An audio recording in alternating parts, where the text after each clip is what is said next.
How to be a great person, a hero, someone who is hardworking, generous, kind, giving, yet high achieving, how to become that person. Now, that was what my talk was about 7 months ago, when I was ready for this talk and thought I had some really profound things to say. Of course, COVID blew up and this event got postponed. And I'm here today with a different talk because I realized I was wrong, at least to me. And let me explain. I'm a Korean going to an international school, which gives me the privilege of having a conservative cultural background while being exposed to more Western and contemporary culture. Now, this meant I was actually presented with two distinct ways of formulating my identity. Traditional culture suggested to me that I get my sense of identity by fulfilling the roles that have been delegated to me. I was a daughter, a student, a sister, a friend, and if I met the expectations of those roles, my identity would be a good daughter, student, sister, and friend. Contemporary culture, on the other hand, gave me a single word answer to my identity: me. Because right now we're being bombarded with messages like be yourself, follow your dreams, and do what feels right for you. And here I would look into my heart of hearts, figure out what my deepest desires are, and live them out. Now, in my original talk, I was all for the traditional approach.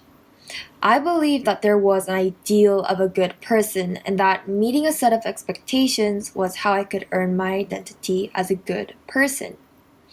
And I have to say, in the beginning, it was going pretty well, where I was studying hard, trying to be nice, and basically trying to do everything right. And in a sort of arrogance, I thought this was it. This was who I was. But that didn't last because I soon found a major problem with this. Because I was trying to earn my identity as a good person, I was terrified of failing. A quote by Ann Wilson, who is a professor of psychology, helped explain how I felt. She said, if you tie your self-worth to your career, the successes and failures you experience will directly affect your self-worth. And I think she was trying to warn people about putting too much self-worth in their careers. But to me, it was the idea that if you base your identity on your performance, the successes and failures are either a boost or threat to your identity, and failure would be nothing less than crippling. Now, at one point, I found myself so terrified of failing that I couldn't stop working, even though I was burnt out, miserable, and most importantly, secretly knowing that I couldn't even meet my own expectations. So I had to admit, this just wasn't working for me. And actually, quite immediately, I realized that the other approach wouldn't work for me either. Because as much as I would have liked to look into my heart and for there to be this deep desire and true identity, my desires were all over the place. And they actually contradicted each other. Small example is where I deeply desire to say something to someone, yet deeply desire to appear like a decent person. So both approaches didn't work. And I can honestly say that when I was stuck feeling a dread and anxiety that I had never felt before, the only thing that saved me is what I would call the identity of a mother's hug. And it's where first your identity is given and almost gifted to you, because you don't earn a mother's hug. You almost receive it the most when you failed.